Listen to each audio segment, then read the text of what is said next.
Today, the headliner for the spring concert is announced. And how our baseball team did over the weekend. Stay tuned because Spinnaker News starts right now.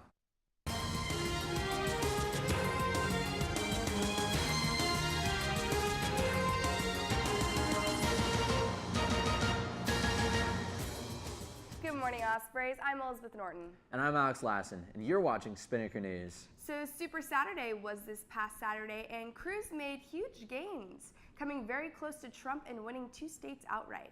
And also, Bernie Sanders, cool grandpa, made some gains, winning 3 out of the 4 states. That's right, that's right. Well, speaking of another presidential candidate, we had one in town this past weekend. Presidential candidate Marco Rubio visited Jacksonville this past Saturday. He spoke at the Morocco Shrine Auditorium. Here's a clip of Rubio singing a little bit of praise for Jacksonville. This video is courtesy of News4Jax. But outside of my hometown of Miami, there was one other city that believed in me. Some of the earliest people in my campaign, some of the core people that believed in my campaign before anyone else in America or in Florida thought I even had a chance, were right here in Duval County and right here in Northeast Florida. And if there's a city in America that understands the importance of the U.S. military, it's right here in Northeast Florida. It's right here in Jacksonville. Rubio is also speaking tonight at the Nocatee Town Center, about 25 minutes from campus. Doors will open at 6:45 p.m. and he's scheduled to take the stage at 7:45 p.m. according to News4Jax. Get ready to jam out to Steve Aoki's dubstep music this coming spring. That's right, the electronic musician will be headlining at UNF Spring Concert on April 1st. The concert will also feature Watch the Duck, a soul step band. General admission tickets can be purchased tomorrow, March 9th, on the Osprey Productions website. Current UNF students receive free admission with their valid Osprey One card. The concert is behind the Student Union at the Coxville Amphitheater. Doors will open at 7 p.m. and the show starts at 8 p.m. You can go on unfspinnaker.com and check out this article to listen to Steve Aoki and Watch the Duck on SoundCloud.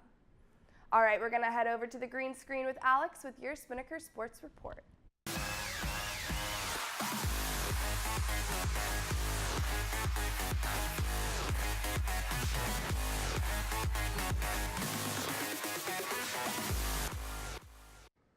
Good morning, Ospreys. Alex Lassen here with your sports update on a Tuesday.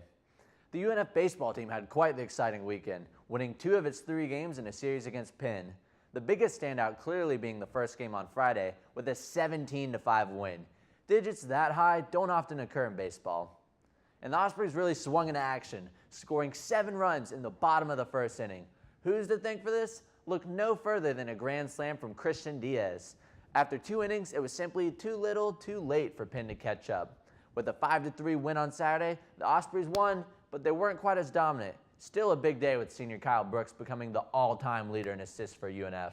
Unfortunately, they lost a little bit of tread on Sunday, losing 3-2.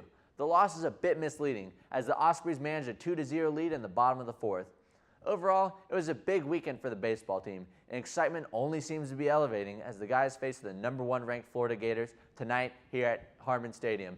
Be there, pow! Now let's talk about the UNF softball team. They dominated this weekend over in a tournament at UCF, winning all 4 of their games thanks to late game hitting and a strong defense. You would think that playing 4 games in the span of 2 days would wear out the team eventually, but they kept up the momentum against the odds. The Ospreys will be on the road again next weekend in the USF Under Armour Showcase in Clearwater. And finally, you can still expect to see a new episode of Center Court before we all head off to spring break. Last week, hosts Alex Gatlin and Ryan Hennessy covered some hot topics in sports, so don't forget to tune in to Channel 170 tomorrow at 7 p.m. Well, that's it for sports. Let's head back to the desk. Thanks, Alex, and it's good to be back well recovering from the flu. I know, we missed you over here. I know UNF has actually had a lot of confirmed cases of the flu, and students are just ignoring their symptoms and not going to get treated. So if you have symptoms, make sure you go to health services and get tested. How many cases were there again? Like 22, right? Yeah, and the number keeps going up and up. So for Spinnaker News, I'm Elizabeth Norton. And I'm Alex Lassen. Have a great day, UNF.